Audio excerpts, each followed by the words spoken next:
अस्सलाम वालेकुम नाज़रीन, आप देख रहे हैं प्रोग्राम फोकस और मैं हूं परवेज़ शाह महमूद। नाज़रीन, स्टॉक मार्केट में आज तेज़ी का रुझान रहा है और करेंसी मार्केट के हवाले से अगर बात करें तो करेंसी मार्केट में रुपए की कदर में मुसलसल गिरावट जारी है और डॉलर की कदर में दिन ब दिन इजाफा होता जा रहा है। बारहा प्रोग्राम में एक ही बात डिस्कस होती है कि हुकूमती दावे धरे के धरे रह गए। हुकूमत की जानिब से कहा गया था कि डॉलर की कदर में यकीनन कमी आएगी और रुपए की कदर में बेहतरी आएगी, लेकिन हुकूमत डॉलर को कंट्रोल करने में फ़िलहाल नाकाम दिखाई देती है। IMF मुआहिदा एक बहुत अहम कड़ी था डॉलर के रेट में कमी होने का, लेकिन IMF मुआहिदा हो गया। IMF से पाकिस्तान को पैसे भी मिलना शुरू हो गए हैं। डॉलर की कदर में फ़िलहाल दिन ब दिन तेज़ी देखने में आ रही है। इसके अलावा अगर बात करें पेट्रोल के हवाले से तो पेट्रोलियम डीलर्स हुकूमत से बहुत ज़्यादा नाराज़ दिखाई देते हैं। उनका ये मुतालबा है कि हुकूमत मार्जिन में इजाफा करे। पेट्रोलियम डीलर्स का गैर मुअय्यना मुद्दत के लिए पेट्रोल पंप्स बंद करने का ऐलान। पेट्रोलियम डीलर्स की जानिब से ये धरना भी दिया जा रहा है कि अगर मार्जिन में इजाफा ना किया गया तो पेट्रोल पंप्स को गैर मुअय्यना मुद्दत तक के लिए बंद कर दिया जाएगा। जबकि वज़ीर मुमलिकत बराए पेट्रोलियम बात सुनने को तैयार नहीं है। मुसद्दिक मलिक से बारहा बात करने की कोशिश की गई है पेट्रोलियम डीलर्स की जानिब से, लेकिन वो बात मानने को बिल्कुल तैयार नहीं है और अगर यही सूरत हाल रही तो अनकरीब पेट्रोल पंप्स को बंद भी किया जा सकता है। इसके अलावा अब्दुल समी खान का ऐलान, उन्होंने ये कहा है, चेयरमैन पाकिस्तान पेट्रोलियम एसोसिएशन है अब्दुल समी खान, और उनका ये कहना है कि अगर हमारी बात नहीं मानी गई तो 22 अगस्त को तमाम पेट्रोल पंप्स बंद कर दिए जाएंगे। अब देखना ये होगा कि हुकूमत किस कदर बात मानती है। और इसके अलावा अब्दुल समी खान का खुसूसी तौर पर न्यूज़ 1 से गुफ्तगू में क्या कहना था, आइए आपको भी सुनवाते हैं। मिनिस्टर से बात हमने हर कोशिश की, मिनिस्टर से बात की, उन्होंने हमसे पहले वादा किया था, अब्बासी साहब भी यहाँ मौजूद थे, कि हम आपके मुनाफा बढ़ाएंगे। स्मगलिंग के हमें भी नुकसान हो रहा है, हमारे बिजली और दुनिया भर के जो अखराजात हैं वो बढ़ गए हैं और हमारे पास हम हिसाब लेके तैयार हैं।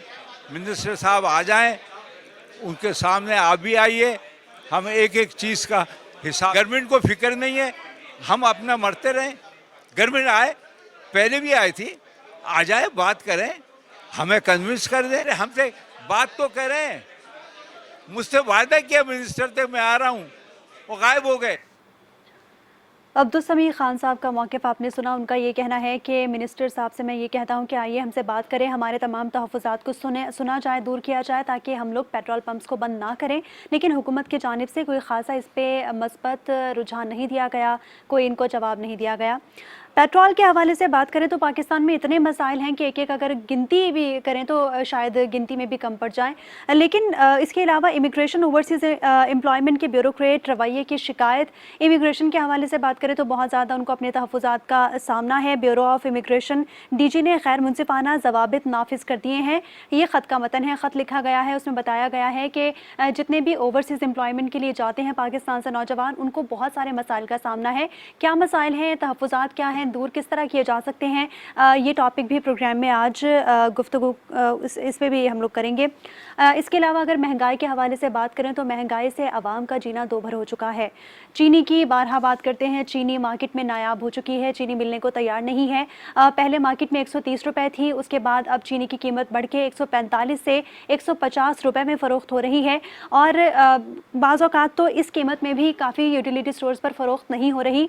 और जो कराची के होलसेलर्स और ग्रोसर्स के चेयरमैन हैं, उनका ये कहना है कि चीनी मिल रही है, लेकिन इसकी मसनूई किल्लत पैदा की जा रही है। इसमें किस हद तक सदाकत है, ये भी आज हम लोग जानेंगे प्रोग्राम में। जबकि कराची चैम्बर का currency spot trading web platform के क़याम का खैर मकदम, इससे पाकिस्तान को कितना फ़ायदा होगा, इससे कितने मसाइल दूर होंगे, ये भी आज गुफ्तगू का सिलसिला इस पर भी जारी रहेगा। स्टूडियोज़ में मौजूद हैं हमज़ा गिलानी, नुमाइंदा खुसूसी। अस्सलाम वालेकुम हमज़ा। वालेकुम अस्सलाम। हमज़ा, सबसे पहले तो आपसे मैं ये जानना चाहूँगी कि पाकिस्तान में इतने सारे मसाइल हैं कि एक एक करके गुफ्तगू इन पे जारी रहेगी, लेकिन स्टॉक मार्केट के हवाले से आपसे मैं जानना चाहूँगी, आज तेज़ी का रुझान देखा गया, पिछले काफ़ी दिनों स्टॉक मार्केट में मिला जुला रुझान रहा था। आज सेंटिमेंट्स काफ़ी हाई थे। कराची स्टॉक मार्केट के अंदर ब्रोकर्स ने सरमायाकारी की 45,300 की नफसियाती हद पर KSCI 20 इंडेक्स बंद हुआ है। 300 पॉइंट्स का इसमें इजाफा देखा गया है। एक अच्छा यहाँ पे क्लोजिंग देखने में आया। लेकिन सबसे अहमियत की आमिल बात है कि जिस तरीके से हुकूमत ने IMF को यकीन दहानियाँ करा दी हैं, तो उसका एक इम्पैक्ट क्रिएट हुआ है कराची स्टॉक मार्केट में। उसके अलावा ऑयल एंड गैस सेक्टर के अंदर खरीदो फरोख्त हुई, IT सेक्टर में खरीदो फरोख्त हुई, बैंकिंग सेक्टर के अंदर खरीदो फरोख्त बहुत ज़्यादा देखी गई आज, जिसकी वजह से कराची स्टॉक मार्केट में KSE 100 index, oil share index और KSE 30 इंडेक्स पर एक पॉजिटिव इम्पैक्ट क्रिएट हुआ। सरमाकारों का एतमाद बहाल रहा, प्रॉफिट टेकिंग तो देखी गई, करेक्शन भी देखी गई ट्रेडिंग के दौरान, तहम मार्केट का अख्ताम पॉजिटिव जोन के साथ हुआ। 45,500 की नफसाती हद हाई रही, 45,400 की नफसाती हद मीडियम रही और 45,300 की नफसाती हद पर 100 इंडेक्स बंद हुआ। ये बॉन्ड रेंज एक्टिविटी आज हमने रिकॉर्ड की है। 300 पॉइंट्स का में इजाफा देखा गया। 227 कंपनीज ऐसी थी जिनके शेयर्स में हमने इजाफा देखा और सिर्फ 90 कंपनीज ऐसी थी जिनके शेयर्स में हमने कमी देखी। तो ओवरऑल अप्रॉक्सीमेटली जो वॉल्यूम रिकॉर्ड किया गया है वो 46 मिलियन का किया गया है। सेंटिमेंट्स आज अच्छे थे, प्रॉफिट टेकिंग भी देखी गई, लेकिन जैसे जैसे IMF को हम ग्रीन सिग्नल देते जा रहे हैं वैसे वैसे कराची स्टॉक मार्केट पे एक पॉजिटिव इम्पैक्ट क्रिएट हो रहा है। बायबैक्स आज भी देखे गए कंपनीज की जानिब से, लेकिन ओवरऑल कराची स्टॉक मार्केट में उस तरीके की प्रॉफिट टेकिंग नहीं देखी गई, उस तरीके की करेक्शन नहीं देखी गई, मंदी नहीं देखी गई जो हम गुज़िश्ता 1-2 दिन पहले देख रहे थे। ठीक, हमजा अगर करेंसी मार्केट के हवाले से बात करें तो करेंसी मार्केट में रुपए की कदर में मुसलसल गिरावट का सिलसिला जारी है और डॉलर मुसलसल तगड़ा होता जा रहा है। इसके हवाले से आप बताइएगा कि आज डॉलर की कदर में कितना प्रॉफिट देखा गया। 284 रुपये से बढ़कर 285 रुपये 15 पैसे पर इंटरबैंक में आज डॉलर बंद हुआ है, यानी 1 रुपये 35 पैसे का इजाफा आज देखा गया है। बिलाखिर इंटरबैंक में डॉलर 285 रुपये की हद को क्रॉस कर गया है और रुपये पर प्रेशर बदसूर कायम है। इंपोर्ट बिल की अदायगियाँ सर पर खड़ी हैं, कंटेनर्स की अदायगियाँ करनी है, कमर्शियल बैंक्स के पास डॉलर का फुकदान है। ऑब्वियसली डॉलर्स के इन्फ्लोज में हमें प्रॉब्लम है जिसकी वजह से रुपये पर प्रेशर है और इसी का इम्पैक्ट ओपन मार्केट में भी क्रिएट हुआ नेगेटिव। 290 रुपये से बढ़कर ओपन मार्केट में डॉलर 292 रुपये पर ट्रेड हुआ। 2 रुपये का आज ओपन मार्केट में इजाफा हुआ, 1 रुपये 35 पैसे का इजाफा इंटरबैंक में हुआ। ओपन मार्केट में 292 रुपये में भी डॉलर मिल नहीं रहा है। जब आप डॉलर खरीदने जाते हैं तो जाहिर सी बात है एक्सचेंज कंपनीज 1-1.5 रुपये मजीद इजाफे से देती हैं। तो यही हाल इंटरबैंक में भी हम देख रहे हैं कि इंपोर्टर को डॉलर की ज़रूरत है और इंपोर्टर को डॉलर इंटरबैंक रेट के हिसाब से नहीं मिल रहा है। तो ये तमाम अवामिल हैं जिसकी वजह से आइंदा आने वाले दिनों में भी करेंसी मार्केट में रुपये की कदर पर प्रेशर बरकरार रहेगा। ठीक, हमजा पेट्रोलियम मसनूआत का बहरान है, पेट्रोल का बहुत ज़्यादा बहरान है और पेट्रोलियम डीलर्स ने ये अपने मुतालबात हुकूमत के सामने रख दिए हैं कि जी मार्जिन बढ़ाया जाए तो हम लोग पेट्रोल सप्लाई करते रहेंगे, अगर मार्जिन में इजाफा ना किया गया तो पेट्रोल पंप्स बंद हो जाएंगे। मज़ीद क्या तहफ़्फ़ुज़ात हैं उनको? देखिए, अब से कुछ देर कबल पाकिस्तान पेट्रोलियम डीलर्स एसोसिएशन ने कराची प्रेस क्लब में प्रेस कॉन्फ्रेंस की और उसमें उन्होंने अपने तहफ़्फ़ुज़ात का इज़हार किया। उनका ये कहना है कि देखिए हमारा कारोबार वैसे ही बहुत ज़्यादा मुतासिर हुआ है स्मगलिंग की वजह से, क्योंकि जब डीजल स्मगल होता है तो जाहिर सी बात है इनके पेट्रोल पंप्स पर लोग जान रहे हैं इसे गुरेज करते हैं और फिर वो दूसरी जगहों से डीजल ख़रीद के स्मगलिंग का वो इस्तेमाल करते हैं, जिसकी वजह से इनका प्रॉफिट मार्जिन कम हुआ है, इनकी सेलिंग में फ़र्क पड़ा है। लेकिन इनका एक और मुतालबा ये है हुकूमत से कि अब चूँकि इन्फ्लेशन बढ़ गया है, ऑल टाइम हाई है, तमाम यूटिलिटीज़ के एक्सपेंसेस जो हैं वो बढ़ गए हैं, टैरिफ में इजाफा हो गया है, तो इनका ये मुतालबा है कि इनके मार्जिन को बढ़ाया जाए। इनका जो मार्जिन है वो है इस वक्त 5 रुपये फी लीटर।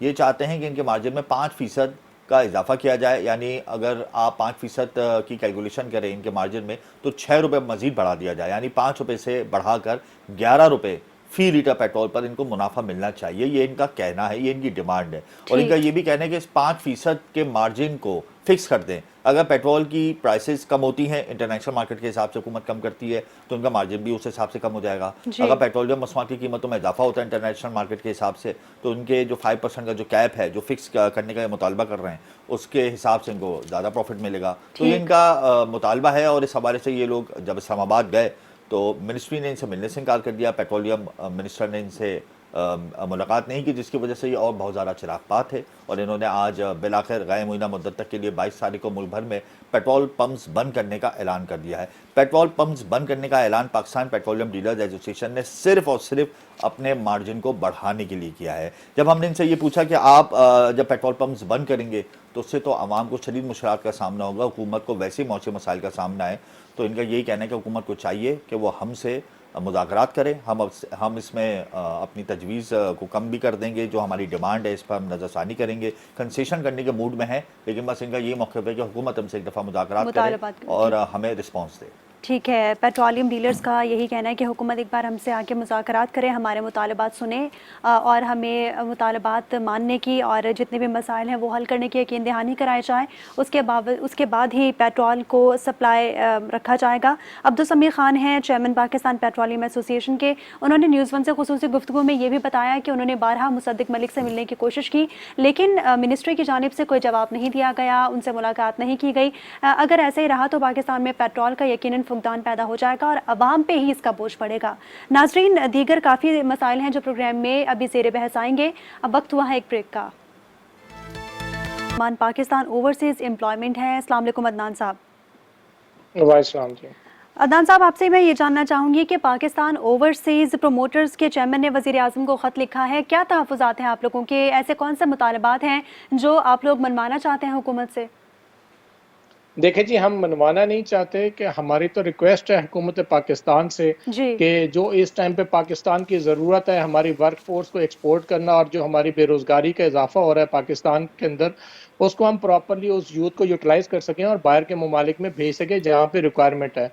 तो तहफ़्फ़ुज़ात का इज़हार इसलिए किया क्योंकि हमारी ब्यूरो ऑफ इमिग्रेशन और हमारी मिनिस्ट्री में हमने कई दफ़ा ख़त लिखे हैं, लेकिन हमें वर्बल कमिटमेंट्स मिल रही है, लेकिन हमें जो ऑन डॉक्यूमेंटेड जो हमारे साथ बातचीत वो नहीं हो पा रही। इस वजह से हमने वज़ीर आज़म साहब को रिक्वेस्ट लेटर लिखा है ताकि हमारे तहफ़्फ़ुज़ात को दूर किया जाए और हमें ऑन बोर्ड लिया जाए, ताकि हम जो पाकिस्तान की तरक्की के अंदर हमारी जो रेमिटेंसेस में जो हमारी कमी हुई है हम उसको भी बढ़ा सकें और जो हमारी यूथ है जो हर साल 4 से 4.5 लाख यूथ हमारी ऐड हो रही है, ग्रेजुएट्स और आईटी प्रोफेशनल और स्किल्स और सेमी स्किल्स, उनको हम एक्सपोर्ट कर सकें और रेमिटेंसेस में इजाफा कर सकें। जैसे हमारे प्रीवियसली हमारे जो अभी जापान का सेक्टर हमारा ओपन हुआ है, उसके अंदर हमारे साथ नाइंसाफ़ी की गई है। बहुत से ऐसे प्रमोटर्स हैं जिनको ऑन बोर्ड नहीं लिए गया, हमारी एसोसिएशन को ऑन बोर्ड नहीं लिया गया और चीदा-चीदा कुछ लोगों को नवाज़ दिया गया है, जिसकी वजह से हमारा जो सेक्टर है जापान का, जिसमें 3 से 3.5 लाख वर्क फोर्स जो हर साल रिक्वायर्ड है वहाँ पे, वो हमारा जो सेक्टर जो है वो तबाह हो जाएगा और हम अपनी वर्क फोर्स को एक्सपोर्ट नहीं कर सकेंगे। इसी तरीके से हमारा जो यूरोपियन ममालिक के जो सेक्टर्स हैं जिसमें जी जर्मनी है, पोलैंड है, पुर्तगाल है और इटली है, ग्रीस है, इन ममालिक के अंदर तकरीबन 15 से 16 लाख वर्क फोर्स की हर साल रिक्वायरमेंट है, जो कि हमने ऑन डॉक्यूमेंटेड पेपर्स हमने सबमिट कराए हैं गवर्नमेंट ऑफ पाकिस्तान को भी कि वहाँ पे भी फोकस किया जाए। लेकिन पिछले 6 से 7 महीनों से हम लेटर्स तो लिख रहे हैं लेकिन हमारी सुनवाई नहीं हो रही। अगर हमारे गवर्नमेंट ऑफ पाकिस्तान और हमारी मिनिस्ट्री और ब्यूरो ऑफ इमिग्रेशन अगर हमें ऑन बोर्ड प्रॉपरली ले, तो हम पाकिस्तान से जो ये प्रपोर्शन है, जो 15 से 16 लाख वर्क फोर्स की रिक्वायरमेंट यूरोप की है, 3 से 3.5 लाख वर्क फोर्स की रिक्वायरमेंट जो जापान से है, कोरिया से है, तो हम 20 लाख जो वर्क फोर्स की जो रिक्वायरमेंट है उनको 35 से 40 कैटेगरीज के अंदर, उसमें पाकिस्तान अपना पोर्शन 4 से 5 लाख वर्क फोर्स का ले सकता है और हम अपनी यूथ को एक्सपोर्ट कर सकते हैं, जिससे हमारे रेमिटेंसेस में भी इजाफा होगा और इस टाइम पे जो एम्प्लॉयमेंट के अंदर जो कमी देखने में आई है एक्सपोर्ट जी की वजह से, जी। तो वो भी हम पूरी कर सकते हैं। अच्छा अदनान साहब, आपसे मैं ये भी जानना चाहूँगी कि आपने ख़त तो लिखा, आपकी जानिब से अपने तहफ़्फ़ुज़ात से हुकूमत को आगाह किया गया, लेकिन क्या हुकूमत की जानिब से इन तहफ़्फ़ुज़ात को दूर करने की कोई यकीन दहानी करवाई गई है या हुकूमत की जानिब से उस ख़त का कोई मौसर जवाब आया है? नहीं जी, अभी तक तो हमें कोई जवाब नहीं आया प्राइम मिनिस्टर ऑफिस से और ना ही हमें ऑन बोर्ड लिया गया है, लेकिन उम्मीद करते हैं क्योंकि हमें रियासत को बचाना है, हमारी जो एक्सपोर्ट है उसके साथ हमारी जो रेमिटेंसेस हैं एक बहुत अच्छा प्रोपोर्शन देती हैं, जिसकी वजह से हमारी जो इकॉनमी है वो स्टेबल होती है। तो हम इस टाइम तक इंतज़ार कर रहे हैं वज़ीर आज़म साहब से और अपनी कंसर्न अथॉरिटी से कि हमें ऑन बोर्ड लें और हमारी सुनवाई करें, ताकि हम जो लेटर्स के अंदर हमने अपनी सिफारिशात लिखी हैं, हमारी सिफारिशात की तरफ गौर किया जाए और हम ताकि पाकिस्तान की तरक्की के अंदर अहम किरदार अदा कर सकें। अच्छा दान साहब, आपने डीजी ब्यूरो ऑफ इमिग्रेशन के रवैयों को तनकीद का निशाना बनाया खत में, तो इससे बेहतर ये नहीं था कि आप उन्हीं से जाके मुलाकात कर लेते, अपने तहफ़्फ़ुज़ात दूर करा लें, एक टेबल पे बैठ जाएं, क्या मामलात हैं, क्या मसाइल हैं, इनको दूर किया जाए? क्या आपने हुकूमत को इस वक्त खत दिख दिया? हुकूमत के पास तो वैसे ही बहुत कम वक्त रह गया है, तो उनके उसके पास तो वैसे ही इतने मसाइल का बाढ़ लगा हुआ है, तो आप नहीं समझते कि आप अगर ये काम कर लेते तो ज़्यादा बेहतर होता? देखें जी, बात यह है कि हमारा जो पहला डोर स्टेप जो है, हमारा जो हम एज ए बिज़नेस कम्युनिटी, हमारा ब्यूरो ऑफ इमिग्रेशन है। जब हमारी ब्यूरो ऑफ इमिग्रेशन में सुनवाई नहीं होगी तो अल्टीमेटली हम गवर्नमेंट के हाई अथॉरिटीज़ और प्राइम मिनिस्टर और अपनी मिनिस्ट्रीज़ को ही खत लिख सकते हैं। हमारी सुनवाई ब्यूरो ऑफ इमिग्रेशन में नहीं हो रही। जैसे कि मैंने आपको पहले भी बताया कि जापान के सेक्टर के अंदर नवंबर दिसंबर से 18 प्रमोटर्स को अलाउ कर दिया गया without taking on board to प्योपा।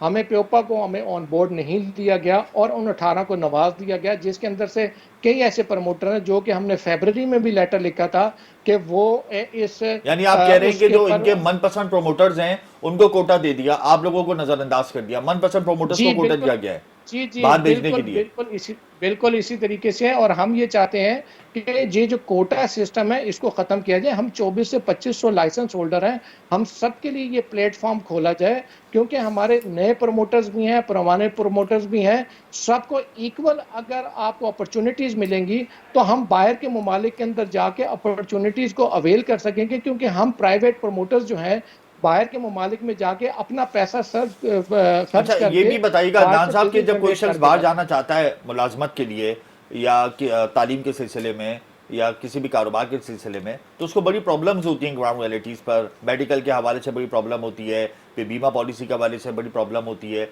तो इस हवाले से आप लोग क्या स्टेप्स उठा रहे हैं?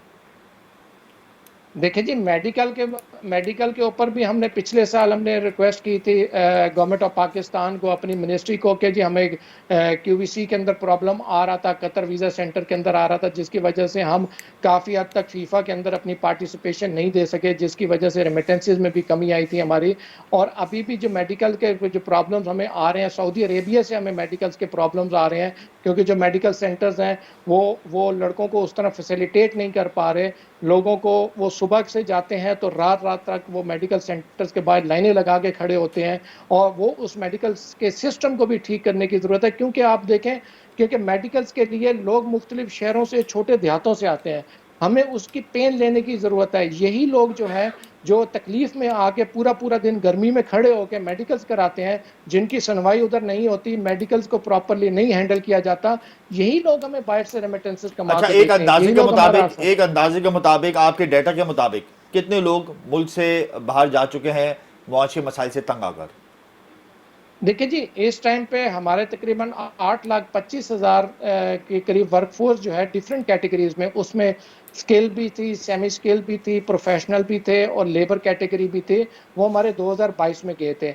अब इस साल जून तक जो है, इस 6 महीनों में तकरीबन 3,90,000 के करीब वर्कफोर्स हमारी बाहर जा चुकी है। यानी ये जनवरी से लेकर जुलाई तक 3,90,000 लोग जा चुके हैं। जी, जनवरी से 3,90,000 लोग बाहर जा चुके हैं। 3 लाख जी, 3,90,000 लोग बाहर जा चुके हैं और इसमें इजाफा देखने में आएगा। लेकिन बात यह है कि देखें, हमें इस चीज़ को अगर हम पॉजिटिव सेंस में लें तो इस टाइम पे हमारे एक्सपोर्ट की इंडस्ट्री डाउनफॉल पे है, हमारे एफडीआई की इन्वेस्टमेंट्स यहाँ पे नहीं हो रही, हमारे इधर अनएम्प्लॉयमेंट बढ़ गई है। तो हमारे पास ये जो यूथ है, हमने इसको यूटिलाइज करना है किसी तरीके जी। से। हम जी इनको इधर बेरोजगार या किसी और चीज़ों में नहीं छोड़ सकते, जिसकी वजह से हमने रिक्वेस्ट की है कि अभी इस टाइम पे शॉर्ट टर्म के अंदर हम जो गोल्स अचीव कर सकते हैं वो यही है कि हम इनको गल्फ स्टेट्स की तरफ और यूरोपियन कंट्रीज की तरफ भेजें। जो लेटर के अंदर भी हमने लिखा है, तो हमने यही लिखा है कि हमारे यूरोपियन सेक्टर को तमाम प्रमोटर्स के लिए खोला जाए, जी प्रॉपर ईमानदार ऑफिसर्स की तैनाती की जाए रिसर्च एंड डेवलपमेंट के अंदर, ठीक ताकि हमारे तमाम प्रमोटरों को ऑन बोर्ड लिया जाए, और ताकि ये जो यूनान कश्ती वाकया और दूसरे जो कश्ती वाकये हो रहे थे, ये क्योंकि ईमानदार वो ऑफिसर से ना हो मुराद क्या है सके। आपकी? ईमानदार ऑफिसर्स की तैनाती की जाए, इससे क्या मुराद है आपकी? देखिए, देखने में ये आता है कि अक्सर ये होता है कि वो चंद लोगों को नवाज दिया जाता है, जिसकी वजह से हमारे दूसरे जो प्रमोटर्स कम्युनिटी है वो ज़हनी इस्तराब का शिकार हो जाते हैं और जी वो अपना हक हासिल नहीं कर सकते। तो जी। मेरी रिक्वेस्ट यही है, हमारी प्योपा की रिक्वेस्ट यही है कि ये जो प्लेटफॉर्म्स हैं, ये जो सेक्टर्स हैं, तमाम प्रमोटर्स कम्युनिटी के लिए खोले जाएं, ताकि हम लोग पाकिस्तान की तरक्की के लिए बाहर जाके वर्क फोर्स का बिजनेस जनरेट कर सकें। ठीक ठीक, बहुत शुक्रिया आपका अदनान पराचा साहब, तर्जुमान पाकिस्तान ओवरसीज़ एम्प्लॉयमेंट हैं। और अदनान साहब का ये कहना था कि हुकूमत को चाहिए कि हमारे मुतालबात माने, हमसे मुज़ाकरात करें आके, और जितने भी तहफ़्फ़ुज़ात हैं उनको दूर किया जाए, क्योंकि ओवरसीज़ अगर अब हम लोग बात करें ओवरसीज़ प्रमोटर्स की, तो इससे पाकिस्तान में एम्प्लॉयमेंट के मौक़े भी पैदा होंगे। इसके अलावा पाकिस्तान के रेमिटेंसेस में भी इजाफा होगा, लेकिन हुकूमत की जानिब से इनको कोई मौसर जवाब नहीं दिया गया। नाज़रीन, दीगर मसाइल भी ज़ेरे बहस आएंगे प्रोग्राम में, लेकिन अभी वक्त हुआ है एक ब्रेक का।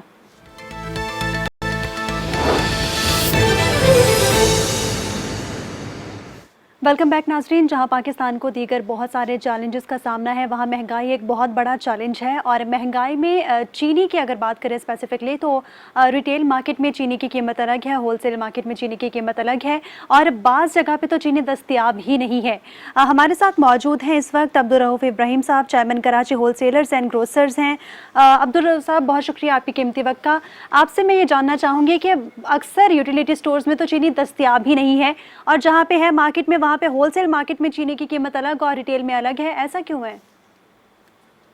देखिए, मैंने आपसे पहले भी जिक्र हुआ था ये कि देखिए, होलसेल में आज 135 रुपये चीनी हो गई है, जो 140 रुपये थी, लेकिन रिटेल पे 150 नहीं बिक रही है और 155 भी बिक रही है।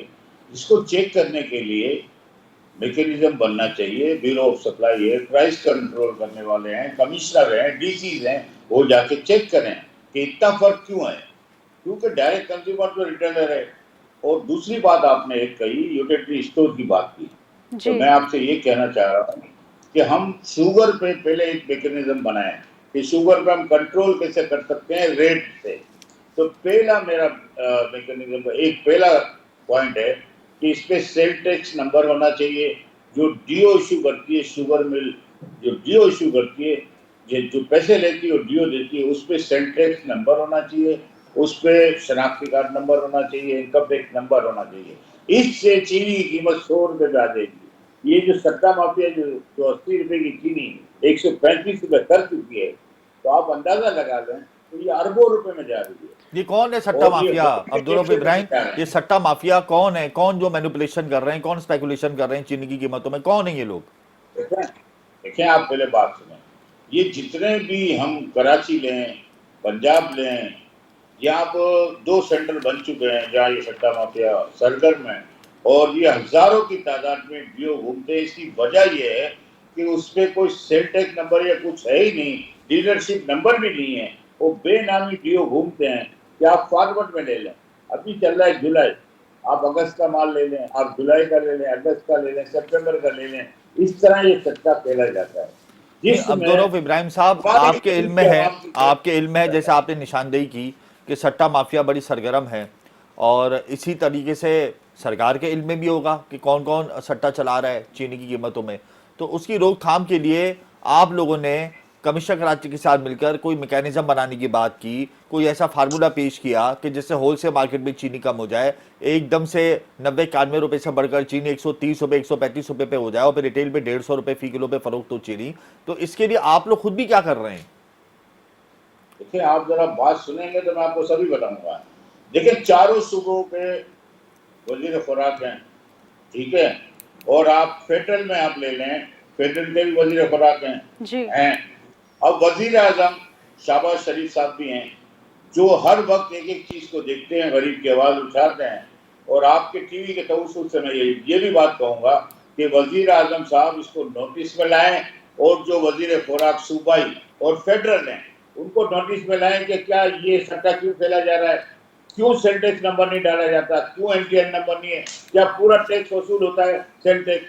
यही तो बातें हैं जो आपको हम पहुंचाना चाह रहे हैं आपके टीवी के तवज्जुह से, कि भाई इस तरह आप किस तरह, एक आदमी पहले 1 किलो चीनी लेता था, आज आधा किलो पे आ चुका है, और जो आधा किलो लेता था वो पाव चीनी पे आ चुका है। अगर आप दूसरी आइटम भी लेंगे तो वो तो 1 पाव वाले आधे पाव भी लेने में। अब्दुल रऊफ इब्राहिम साहब, ये तो सारे हकाइक हमारे इल्म में हैं, ऐसा होना चाहिए, मैकेनिज्म बनना चाहिए, सेल्स टैक्स नंबर लगना चाहिए, ये सब तो हमारे इल्म में हैं। मैं आपसे ये पूछना चाह रहा हूं कि आप हैं चेयरमैन कराची ग्रोसर्स होलसेलर्स, आपके पास इस वक्त कराची की बहुत बड़ी मार्केट है, आप उसके चेयरमैन हैं, आप इस सट्टा माफिया के खिलाफ मैदान में आकर क्या कर रहे हैं, हुकूमत से मिलकर क्या मैकेनिज्म बनाने की बात कर रहे हैं, कुछ अपने बारे में बताइए ना कि चीनी की कीमत को कंट्रोल करने के लिए आप क्या किरदार अदा कर रहे हैं।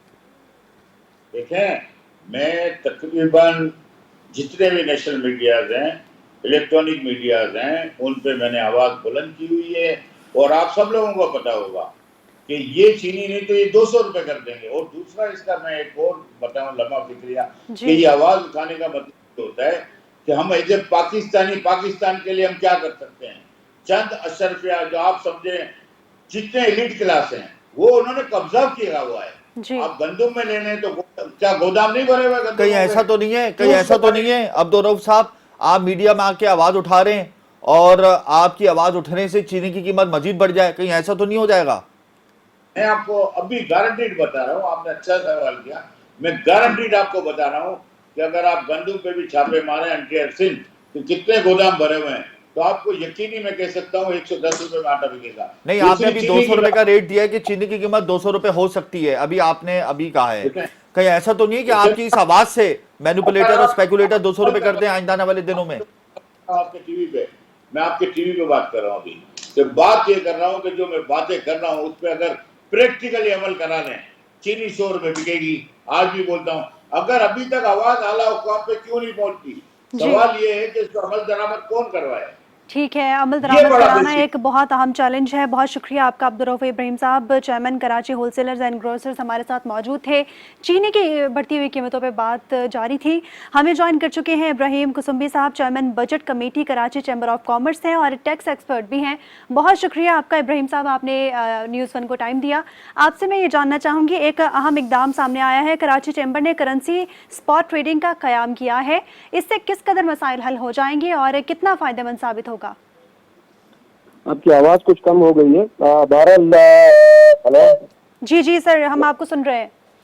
अच्छा, ये जो हमने एक तजवीज़ दी थी बजट के दौरान कि भाई ये एक प्लेटफॉर्म आप बना दें, चूंकि देखिए गुज़िश्ता 6 माह से सबसे बड़ा मसला जो आपके सामने आया होगा वो ये है कि एलसी नहीं खुल रही, इंपोर्टर को एलसी को बैंक जो है वो फैसिलिटेट नहीं कर रहा है, इसलिए कि फॉरेन एक्सचेंज नहीं है। स्टेट बैंक उनको फॉरेन एक्सचेंज दे नहीं पा रहा जो बैंकों को उसे देना चाहिए था, क्योंकि हमारे रिजर्व्स बहुत नीचे चले गए हैं। तो स्टेट बैंक के पास भी गुंजाइश नहीं थी, तो हमने तजवीज़ दी थी कि इस चीज़ को फैसिलिटेट करने के लिए आप एक प्लेटफॉर्म, ट्रेडिंग प्लेटफॉर्म बनाएं जो स्पॉट ट्रेडिंग हो, जिसमें इंपोर्टर या इंपोर्टर का बैंक जो है वो ज़र मुबादला खरीद सके और एक्सपोर्टर का जो बैंक है वो उसको सेल कर सके। ये एक ओपन ट्रेडिंग प्लेटफॉर्म होता है जिससे ये जो मार्केट जो डिटरमिन एक्सचेंज रेट है ना वो सामने आ जाएगा। यही तजवीज़ IMF ने भी इनको दी है और उसकी कंडीशन का हिस्सा बना दिया है उसने। उससे फायदा ये होगा कि जो इंपोर्टर है वो बैंकों के बजाय, जो उसके ऊपर दारोमदार होने के बजाय, वो ओपन ट्रेडिंग प्लेटफॉर्म से डॉलर खरीद सकेगा। क्योंकि बैंकों की प्रैक्टिस ये है कि वो बड़े क्लाइंट्स या उनके जो खास क्लाइंट्स होते हैं उनको तो एलसी भी खुल जाती है और उनका काम भी हो जाता है, लेकिन जो बेशुमार ऐसे SME सेक्टर के क्लाइंट्स हैं उनको फॉरेन एक्सचेंज नहीं मिलता, उनकी एलसी नहीं खुलती। नतीजा इसका ये हुआ है इसके कि जो खाम माल है इसकी शॉर्टेज हो गई है, इंडस्ट्री के लिए खाम माल, कई इंडस्ट्रीज बंद हो गई है।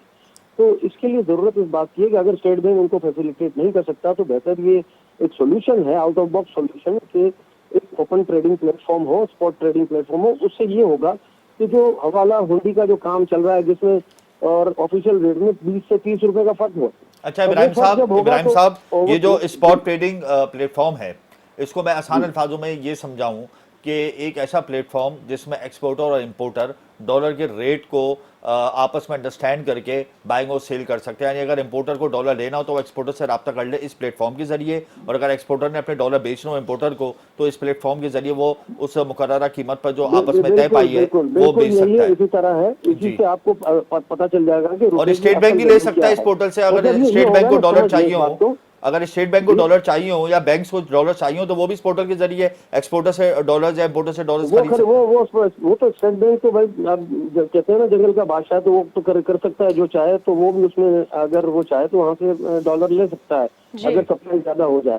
होगा ये कि कुछ अर्से, ये 4-6 महीने साल अगर ये सिलसिला चलेगा तो खुद ब खुद एक रेट जो है ना, इक्विलिब्रियम जिसको हम कहते हैं, बाइंग और सेलिंग रेट के तकरीबन फर्क कम होता जाएगा और हवाला हुंडी के जो वजह से जो इस वक्त नुकसान हो रहा है, जो कौमी खजाने में पैसे नहीं आते, क्योंकि वो जो 20 से 30 रुपए का फर्क है। मिसाल के तौर पे अगर कोई ओवरसीज पाकिस्तानी $1 लाख भेजता है तो उसको 30 रुपए कम मिलते हैं, अगर वो हवाला हुंडी में बेच रहा है तो उसको 30 लाख रुपए ज्यादा मिलते हैं। बिल्कुल जी। बिल्कुल। अच्छा, इस पोर्टल वो- पर अच्छा, अच्छा, उसका नतीजा क्या होता है इब्राहिम समझिए साहब, कि इब्राहिम वो साहब, जो हवाला इस- हुंडी का जो पैसा है ना, वो जाता है स्मगलर के पास। बिल्कुल सही और कह रहे स्मगलर हैं। ये बता दीजिएगा इब्राहिम साहब, वक्त की बड़ी किल्लत है, ये बता दीजिएगा इब्राहिम साहब कि इस पोर्टल के जरिए जो रेट होगा उसमें तो स्पेकुलेशन नहीं होगी डॉलर के रेट पे, वो तो मार्केट बेस होगा। स्पेकुलेशन उस सूरत में हो सकती है अगर आप फॉरवर्ड सेलिंग अलाउ करें। फॉरवर्ड सेलिंग नहीं, इसीलिए उसका नाम स्पॉट सेलिंग रखा है, स्पॉट ट्रेडिंग रखा है। स्पॉट का ठीक। मतलब है कि एक बार आपने खरीद लिया तो खरीद लिया, उसके बाद आप बेच नहीं सकते, उसके बदले इंपोर्ट ही होगी। ठीक तो है, ये- ठीक है जी। बहुत शुक्रिया आपका इब्राहिम कसुम्बी साहब, chairman budget committee Karachi chamber of commerce हैं, टैक्स एक्सपर्ट भी हैं और कराची चैम्बर ने करेंसी स्पॉट ट्रेडिंग का क़याम किया है। और इब्राहिम साहब का कहना था कि ये बहुत अच्छा इकदाम है, इससे पाकिस्तान के रेमिटेंसेस में इजाफा हो सकता है और जितने भी नॉन टैक्स पेयर्स हैं वो उनको जो है वो कानून के शिकंजे में आएंगे। इसके अलावा पाकिस्तान को भी इससे फ़ायदा होगा और स्टेट बैंक को भी इससे फ़ायदा होगा। नाज़रीन, यहाँ पे प्रोग्राम का वक्त ख़त्म हो गया है। मुझे और हमजा गिलानी को इजाज़त दीजिए। अल्लाह हाफ़िज़।